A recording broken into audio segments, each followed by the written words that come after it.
J'imagine, Patrice, bonjour, qu'à la une de ces pages culturelles, il y a la disparition d'une étoile qui retourne voir les autres étoiles du cinéma. Bernardo Bertolucci, beaucoup de pages lui sont consacrées ce matin. Il nous a quittés à l'âge de 77 ans. C'était l'un des emblèmes turbulents du cinéma européen, nous dit Libération ce matin, on va y revenir.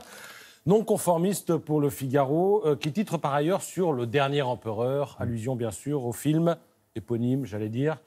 Il y a eu Le Dernier Empereur, il y a eu aussi 1900, il y a eu Moi et toi, il y a eu Le Conformiste, ou encore La tragédie d'un homme ridicule, où un chef d'entreprise hésite entre sacrifier son fils, kidnappé par les Brigades Rouges, terroristes d'extrême gauche des années 70, et vendre son usine pour payer la rançon.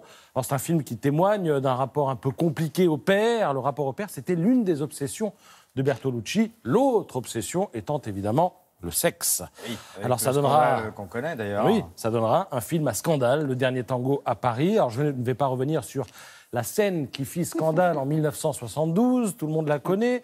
Sinon, lisez Libération ce matin, vous saurez tout. Elle témoignait de l'ère du temps, et puis d'une époque marquée par la libération sexuelle. Mais vous lirez dans Libération qu'à la sortie du film, eh bien, les interdictions dessinaient en quelque sorte une carte politique du monde. C'est-à-dire que le film était interdit en URSS, il était interdit dans l'Espagne franquiste, mais autorisé dans les démocraties. Et il se crée même à l'époque des embouteillages à la frontière italienne où le Vatican a censuré le film.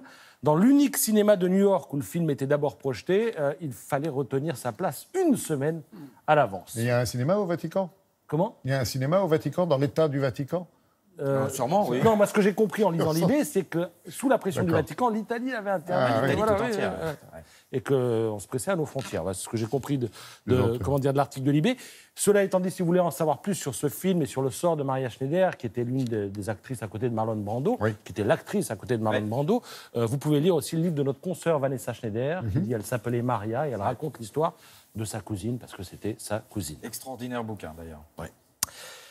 Dans Le Parisien, 2 pages sur le Salon du Livre Jeunesse qui ouvre demain à Montreuil, en Seine-Saint-Denis. Alors, peut-on tout dire aux enfants, demande ce matin Le Parisien. Oui, l'édition n'occulte rien. Il est question de religion, d'inceste, de sexe, de suicide, de terrorisme, de maladie, de handicap dans les bouquins pour enfants. Il n'est pas interdit non plus de parler un peu d'art, d'où le livre du jour que je vous propose. Ça s'intitule Le Monde en 100 œuvres d'art. C'est une sorte de périple à la Marco Polo, c'est-à-dire qu'à travers les grandes civilisations et les événements qui ont marqué l'histoire de l'humanité, on découvre toutes ces œuvres d'art et ça répond en fait à 1000 questions. Les croisades, les Mayas, l'Empire Khmer, les Vikings. Alors prenons les Vikings par exemple, on sait qu'ils terrorisaient les côtes et les grands fleuves européens à bord de leurs dracars. Et vous voyez, en haut à droite de la page de gauche, vous avez une carte qui montre l'influence que les Vikings ont eue, tous les endroits où ils sont allés. Et on les représente aussi souvent avec un casque à cornes. Et ça, c'est une légende. Une légende parce que le vrai casque des Vikings, on le voit à droite, c'est un casque conique, comme en témoigne donc cette enluminure. Et puis, cette pièce d'un jeu d'échecs que vous voyez à droite, qui a été retrouvée en 1831, enfouie dans le sable d'une île écossaise. C'est une pièce qui a été taillée dans l'ivoire de Morse, qui était à l'époque l'or de l'Arctique. Il y a eu beaucoup de copies de ce jeu d'échecs. Et c'est co-signé Daniel Wolfram ? Alors voilà, et ça s'intitule Le Monde en 100 œuvres d'histoire, et c'est co-signé par Béatrice Fontanelle et Daniel Wolfram, que les téléspectateurs de France Télé connaissent parfaitement. C'est aux éditions Seuil Jeunesse.